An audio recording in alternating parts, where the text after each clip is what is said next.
اعوذ باللہ من الشیطان الرجیم بسم اللہ الرحمن الرحیم کافہا یا عین صاد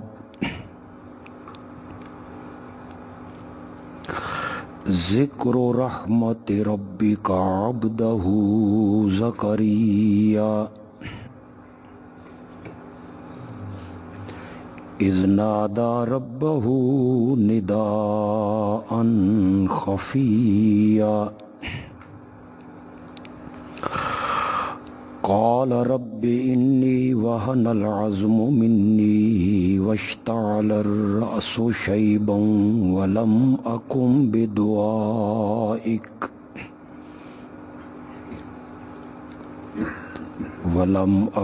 بدعائك رب شقيا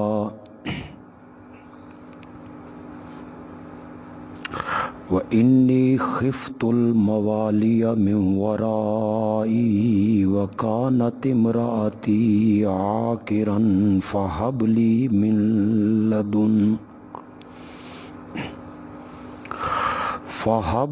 من لدنك وليا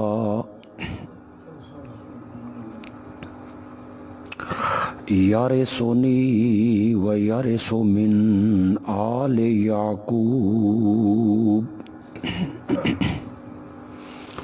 واجعله رب رضيا يا زكريا إنا نبشرك بغلام اسمه يحيى لم نجعل له من قبل سميا قال رب أنى يكون لي غلام وكانت امرأتي عاقرا وقد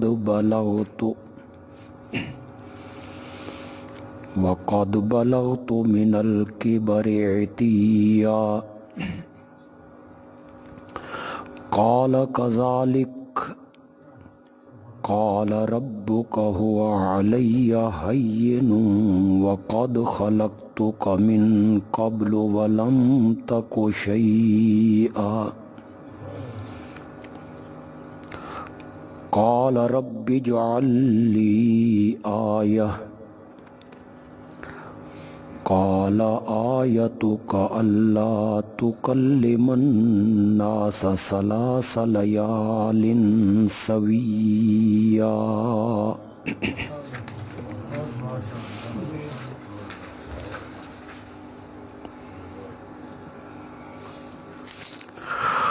سورت مریم کا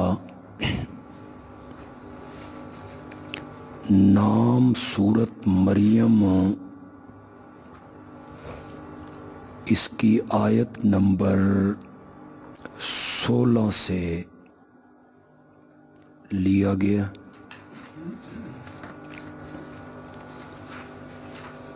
وَاذْكُرْ فِي الْكِتَابِ مَرْيَمَ إِذِ انتبذت من أهلها مكانا شرقيا۔ اس آیت نمبر 16 کی مناسبت سے اس سورت کا نام سورت مریم تجویز ہوا۔ اسے سورت کہف کے بعد جو جگہ ملی تو اس کا تعلق اور ربط سورت کہف سے یہ ہے کہ سورت کہف میں اللہ نے مشرکین کے تقریباً 4 شبہات کے جواب دیے، جن شبہات کی بنا پر وہ شرک میں مبتلا تھے، اصحاب کہف، جنات، ذوالقرنین، حضرت خضر۔ اب بقیہ جو شبہات تھے ان کے اللہ سورت مریم میں جواب دیں گے۔ تو آپ آسان لفظوں میں یوں کہہ لیں کہ سورت مریم سورت کہف کے لیے بطور تتمہ ہے، یعنی جو مضمون رہ گیا اس مضمون کو اللہ سورت مریم میں پورا کریں گے۔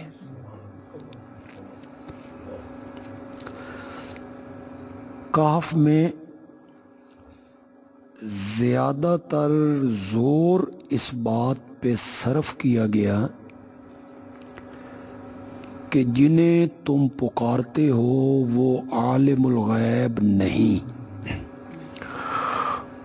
اور مریم میں زیادہ زور اس بات پہ لگایا جائے گا کہ جنہیں تم پکارتے ہو وہ میرے عاجز بندے ہیں، میرے سامنے گڑ گڑاتے ہیں، رو رو کے میرے سامنے التجائیں کرتے ہیں، انہیں کوئی اختیار حاصل نہیں ہے۔ کہف میں زیادہ تر اولیاء اللہ کا ذکر تھا۔ اصحاب کہف اللہ کے ولی تھے۔ ذوالقرنین بھی کوئی نبی نہیں، اللہ کا نیک بندہ تھا۔ تو اب سورت مریم میں انبیاء کے عجز کا اللہ ذکر کریں گے۔ وہاں اولیاء اللہ کا تذکرہ زیادہ تھا، اور مریم میں اللہ انبیاء کرام کا تذکرہ زیادہ کریں گے۔ دونوں صورتوں میں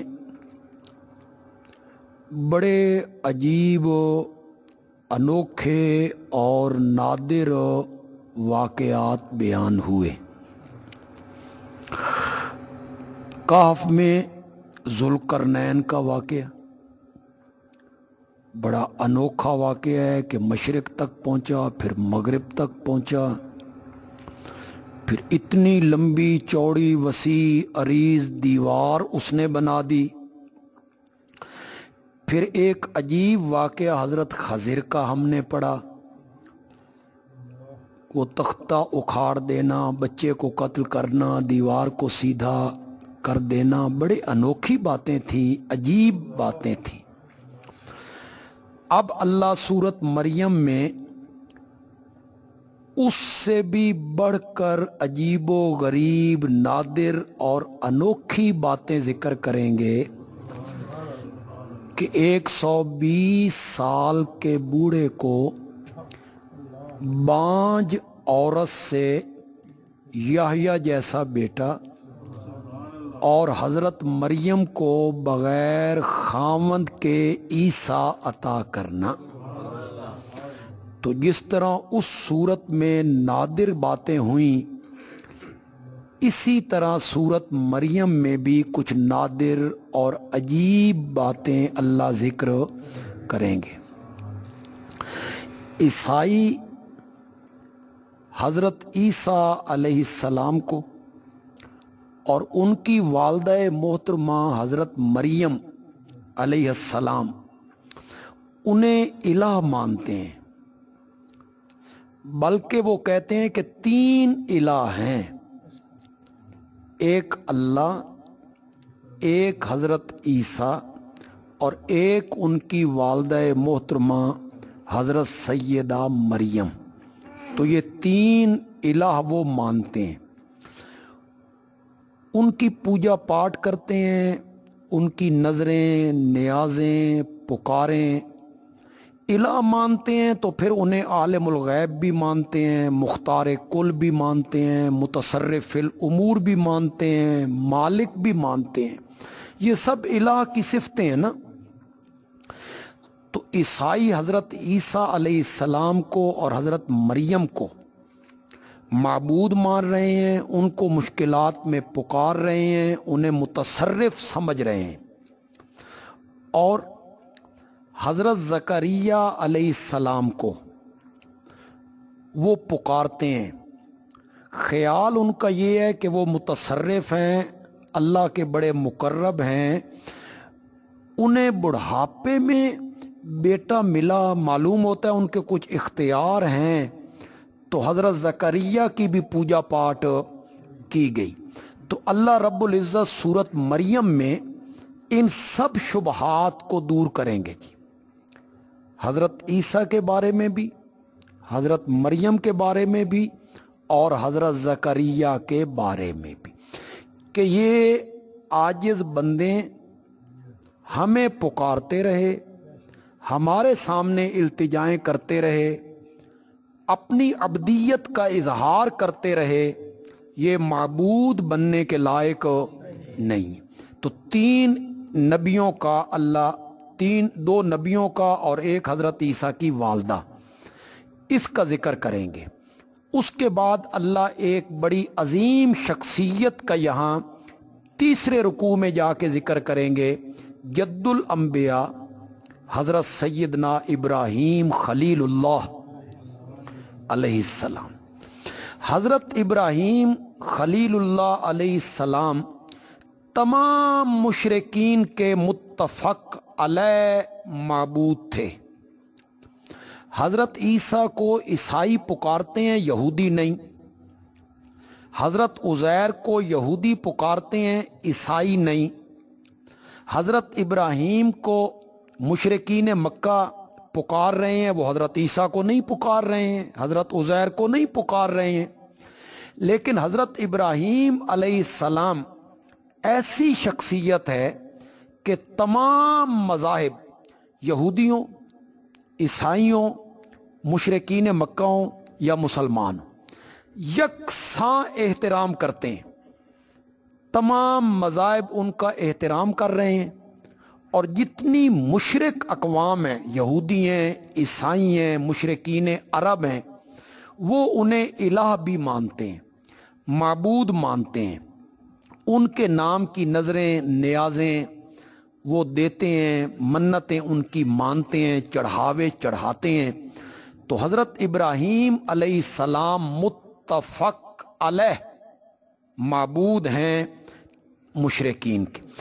آپ بالکل ایسے سمجھیں جیسے ہمارے ہاں کچھ لوگ پکار رہے ہیں گنج شکر بابا فرید الدین کو، کچھ لوگ پکار رہے ہیں حضرت علی حجویری رحمۃ اللہ علیہ کو، کچھ لوگ پکار رہے ہیں حضرت سلطان باہو رحمۃ اللہ علیہ کو، کچھ لوگ کسی مزار پہ، کچھ لوگ کسی قبر پہ، کچھ لوگ کسی شخصیت کو پکارتے ہیں، لیکن ان سب کے جو مشترکہ معبود ہیں وہ شیخ عبد القادر جیلانی رحمۃ اللہ علیہ، ان کو سب پکار رہے ہیں، سب ان کی پوجا پاٹ کر رہے ہیں، سب ان کا احترام کر رہے ہیں۔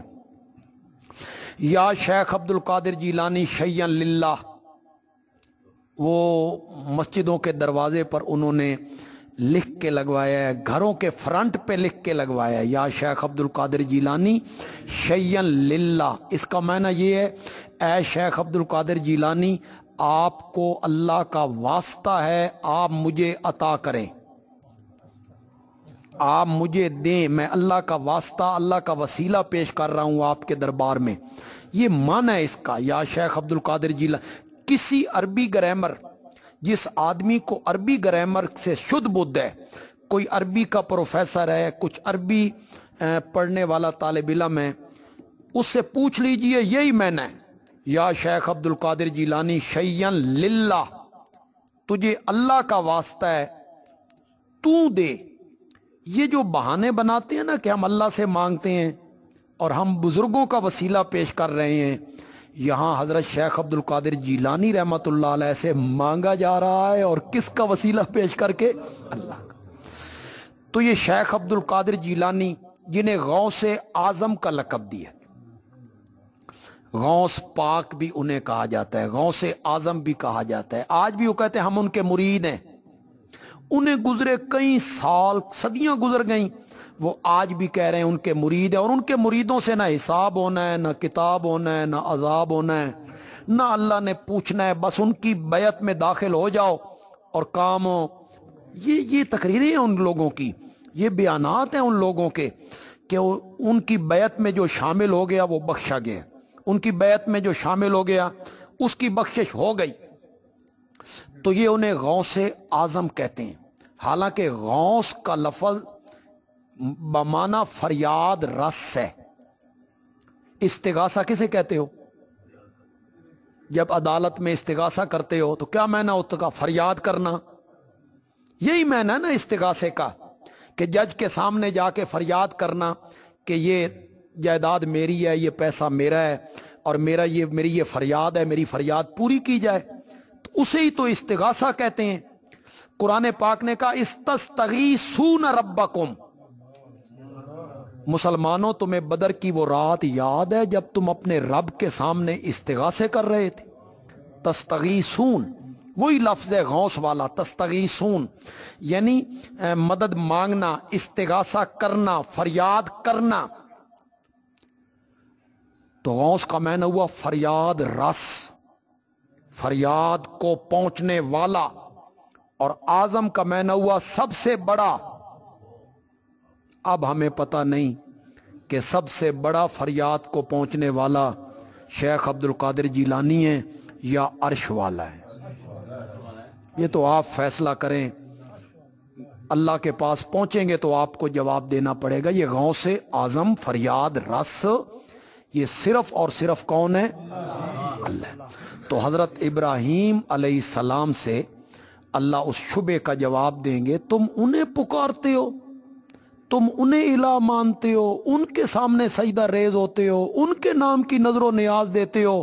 ذرا دیکھو تو صحیح، پہلے دن اس نے اپنے بابا کے سامنے میری توحید کا ذکر کیا تھا. وہ ساری زندگی میری عبادت کی دعوت دیتے رہے، ساری زندگی میری معبودیت کی دعوت دیتے رہے. اللہ کی توحید کے لیے انہوں نے گھر چھوڑ دیا. یہ سارا اللہ ذکر کریں گے سورت مریم میں. ہر سورت میں اللہ تعالی بشارتیں بھی سناتے ہیں. اس کا مطلب یہ ہوتا ہے کہ میں یہ جو بات پیش کر رہا ہوں توحید کی، اس کو مان لو تو پھر میں نے تمہارے لیے جنت تیار کر رہا. یہ بشارت. پھر اللہ ڈراوے سناتے ہیں، اگر نہیں مانو گے تو پھر جہنم ہے. بعض طبیعتیں خوشخبریاں سن کر مان جاتی، بعض طبیعتیں ڈراوے سن کر مان جاتی. پھر اللہ کا یہ طرز اسلوب ہے سورتوں میں. اللہ مشرکین کے رویے پر شکوے کرتے ہیں، ان کے رویے پر. کیا مثلا جب وہ کہتے ہیں کذاب ہے، اللہ ان کی بات کو نقل کرتے ہیں. وہ کہتے ہیں یہ مجنون ہے، تو یہ اللہ ان کے رویے پر کیا کرتے ہیں؟ شکوہ کرتے ہیں. اللہ کہتے ہیں میرے پیغمبر میرے سمجھانے کا انداز دیکھ، ان کے بکواس دیکھ، بجائے ماننے کے یہ کہہ کیا رہے ہیں؟ یہ کہتے ہیں یہ کہانی ہے پہلے لوگوں کی. تو اللہ تعالیٰ بطور شکوہ اس کا ذکر کرتے ہیں. پھر اللہ تعالیٰ جو توحید کا داعی ہوتا ہے اسے اللہ تسلیاں دیتے ہیں کہ وہ گھبرا نہ جائے. جب مصیبتیں آتی ہیں، دکھ آتے ہیں، تکلیفیں آتی ہیں، مصائب آتے ہیں، تو اللہ تعالیٰ اس داعی کو تسلیاں دیتے ہیں. اللہ نے جگہ جگہ اپنے نبی کو تو وَلَقَدْ نَعْلَمُ، ہم اچھی طرح جانتے ہیں ان کی باتوں سے آپ کا دل غمگین ہوتا ہے، ہم اچھی طرح جانتے ہیں. لیکن میرے پیغمبر آپ اپنے رب کی تسبیح کیے کریں، تسبیح کریں گے تو آپ کے دل کو تسلی مل جائے گی. تو اللہ داعی کو تسلیاں دیتے. پھر اللہ کبھی کبھی وہ جو گندے لوگ ہوتے ہیں ان کا اللہ ذکر کرتے ہیں. اللہ تعالیٰ لوگوں کو بتاتے ہیں ان لوگوں کی حالت دیکھو یہ کیسے لوگ ہیں. تو یہاں سورت مریم کے آخر میں جا کے اللہ نے ان برے جانشینوں کا ذکر کیا جو اچھے لوگوں کی جگہ پہ آ کے بیٹھ گئے. اچھے لوگ وہ کیوں اللہ ذکر کریں گے؟ جب اللہ ذکر کر لیں گے نا کہ حضرت ابراہیم نے توحید بیان کی، حضرت عیسیٰ نے ماں کی گود میں بھی توحید بیان کی، یہ جب اللہ ذکر کریں گے تو ذہنوں میں اشکال پیدا ہوگا، سارے نبیوں نے توحید بیان کی، پھر شرک کہاں سے آ گیا؟ یہ اشکال پیدا ہو جائے گا، پھر شرک کہاں سے آ گیا؟ تو اللہ نے فرمایا اچھے لوگوں کی جگہ پہ جب برے لوگ آ کے بیٹھ گئے تو انہوں نے اپنے پیٹ کی خاطر، مال بٹورنے کی خاطر شرک کی راہیں کھول دی. فَخَلَفَ مِن بَعْدِهِمْ خَلْفٌ أَضَاعُوا الصَّلَاةَ وَاتَّبَعُوا الشَّهَوَاتِ. قرآن بڑی عجیب کتاب. نقشے تو یہ یہودیوں کے علماء کے، یہ کن کا ذکر ہو رہا ہے؟ یہودیوں کے، عیسائیوں کے علماء، وہ جو اچھے ان کے آباء و اجداد اچھے لوگ تھے، یہ ان کے جگہ پہ آ کے بیٹھے. تو ہے تو ان کے لیے، لیکن آج ہمارے معاشرے پر بھی فٹ آتا ہے. جو اچھے لوگ تھے، علماء تھے، متقی لوگ تھے، پرہیزگار لوگ تھے، متبع سنت لوگ تھے، ان کی جگہ پہ جب برے لوگ آ گئے، گندے لوگ آ گئے، بدعمل لوگ آ گئے، تو قرآن نے اس کا نقشہ کیسے کھینچا ہے؟ فَخَلَفَ مِن بَعْدِهِمْ خَلْفٌ، ان نیک لوگوں کے بعد برے لوگ آئے.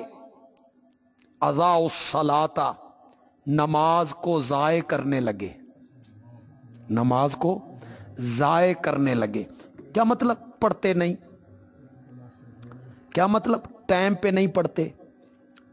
اور مولانا حسین علی رحمۃ اللہ علیہ نے اس کا معنی کیا کہ نماز میں پڑھتے ہیں ایاک نعبد و ایاک نستعین، اور باہر نکل کے اسی کی خلاف ورزی کرتے ہیں، غیر اللہ سے مدد مانگتے ہیں، غیر اللہ کے نام کی نظر و نیاز دیتے ہیں. یہ ہے نماز کو ضائع کرنا.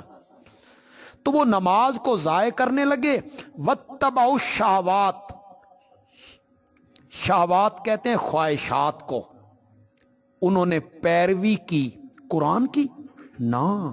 پیروی کی سنت کی؟ نہ. پیروی کی انبیاء کی؟ نہ. فرمایا واتبعوا الشہوات، اپنی خواہشات کی پیروی کرنے لگے. جو ان کی خواہش تھی اس کے مطابق وہ چلنے لگ گئے. دین کو انہوں نے پیٹ کے پیچھے پھینک. تو یہ اللہ تعالیٰ آخر میں اس کا بھی ذکر کریں گے. شروع اللہ نے کیا حضرت زکریا سے کہ انہیں عیسائی پکارتے ہیں، ان کی پوجا پاٹ کرتے ہیں، انہیں الہ مانتے ہیں، انہیں معبود مانتے ہیں. اللہ نے فرمایا جنہیں تم معبود مانتے ہو یہ اللہ میرے نبی تھے، میرے پیغمبر تھے، یہ تو ساری زندگی میرے سامنے عاجزیاں کرتے رہے، میرے سامنے روتے رہے، میرے سامنے گڑ گڑاتے رہے، اپنی حاجات مجھ سے طلب کرتے رہے. اس کو اللہ نے شروع کیا کاف ہا یا عین صاد. یہ حروف مقطعات ہیں،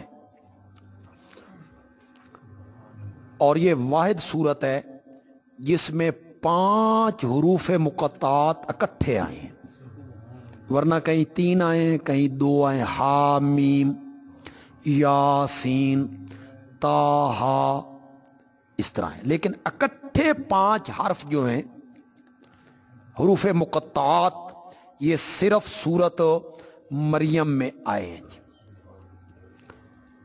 یہ ہجرت حبشہ سے کچھ پہلے یہ سورت نازل ہوئی ہے. وہ جو حبشے کی طرف ہجرت کر کے صحابہ گئے تھے نا، ان کے ذہنوں میں یہی سورت گھوم رہی تھی، تازہ تازہ اتری تھی، انہوں نے پڑھی تھی. اور نجاشی کے دربار میں حضرت جعفر طیار رضی اللہ تعالی عنہ نے اسی سورت کو تلاوت کیا، جس کو سن کے عیسائیوں کے علماء اور ان کے گدی نشین زارو قطار رونے لگ گئے تھے، ان کی داڑیاں تر ہو گئی تھی. نجاشی خود بھی رونے لگ گیا تھا اور کہنے لگا ایک صحابی جب واپس آنے لگے مدینے تو اس نے کہا اپنے نبی سے جا کے کہنا کہ حکومت کی مجبوریاں، سلطنت کی مجبوریاں مجھے آپ کی خدمت میں آنے نہیں دے رہی، ورنہ میرا دل کرتا تھا کہ میں مدینے آتا اور تیرے پاؤں دھو دھو کے پیتا رہتا۔ خود عالم تھا، تو اس سے پہلے یہ سورت اتری ہے۔ ذکر و رحمت ربک عبدہ زکریا، یہ ذکر ہے تیرے رب کی رحمت کا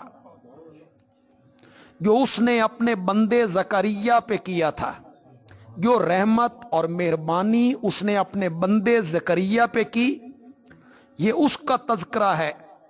یہاں دیکھا حضرت زکریا کے لیے اللہ نے لفظ عبد کو ذکر کی، معلوم ہوتا ہے یہ بڑا اعلیٰ لفظ ہے عبد، پھر اس سے عبداللہ، اسی لیے غالباً نبی پاک نے فرمایا اللہ کو سب ناموں میں سے پیارا نام جو ہے وہ کیا ہے؟ عبداللہ۔ تو اللہ اپنے نبیوں کا ذکر کرتا ہے تو عبد کے لفظ کے، سبحان الذی اسرا بعبدہ، الحمدللہ الذی انزل علی عبدہ الکتاب، اذ نادا ربہ نداء خفیہ، جب انہوں نے پکارا اپنے رب کو پکارنا آہستہ، خفیاً آہستہ آواز سے پکارا، اپنے رب کو بلایا۔ کچھ لوگوں نے کہا بھئی شرم آتی تھی، بھئی اس عمر میں بیٹا مانگ رہا ہے اس لیے آہستہ پکارا، یہ غلط ہے۔ اللہ سے بات کرنے میں پیغمبر کو شرم کیسے آئے گی، یا پکارنے میں شرم کی؟ یہ لوگوں نے ویسے بات بنا دی، اس لیے آہستہ پکارا کہ جس کو پکارا جا رہا ہے اس کے لیے بلند آواز اور آہستہ آواز دونوں برابر ہیں، تو پھر بلند آواز سے پکارنے کی کیا ضرورت ہے؟ آہستہ آواز کے پکارنے میں اخلاص زیادہ ہے، ریاکاری نہیں ہے، نمائش نہیں ہے، اخلاص زیادہ ہے، اس لیے حضرت زکریا نے آہستہ آواز میں پکارا۔ کئی لوگوں نے نادا کے ساتھ خفیین کو ذکر کیا، بھئی نادا تو بلند آواز کو کہتے ہیں، پھر خفیین کیسے ہو گیا؟ اس کا جواب علماء نے دیا کہ جس بندے کی ہڈیاں کمزور ہو گئی ہوں، سر کے بال سفید ہو گئے ہوں، اس کی آواز میں بھی کمزوری آ گئی، تو بوڑھے بندہ جو ہوتا اس کی آواز میں بھی ذرا کمزوری آ گئی، اس بڑھاپے کی وجہ سے بھی وہ آواز کمزور۔ ادعوا ربکم تضرعا وخفیہ، اپنے رب سے دعا کرو گڑ گڑاتے ہوئے، وخفیہ آہستہ۔ دعا میں اخفا جو ہے نا یہ بہتر ہے۔ کسی سفر میں صحابہ جا رہے ہیں، صحابہ نے تکبیر اللہ اکبر، تو آپ نے اپنی اونٹنی کو اس طرح روکا کہ اس کا جو سر کا پچھلا حصہ تھا وہ کوہان کے ساتھ لگ گیا، یوں آپ نے باگیں کھینچ لی۔ آپ نے فرمایا کسی بہرے کو بلا رہے ہو؟ اتنی جس کو تم بلا رہے ہو وہ مجیب بھی ہے، قریب بھی ہے۔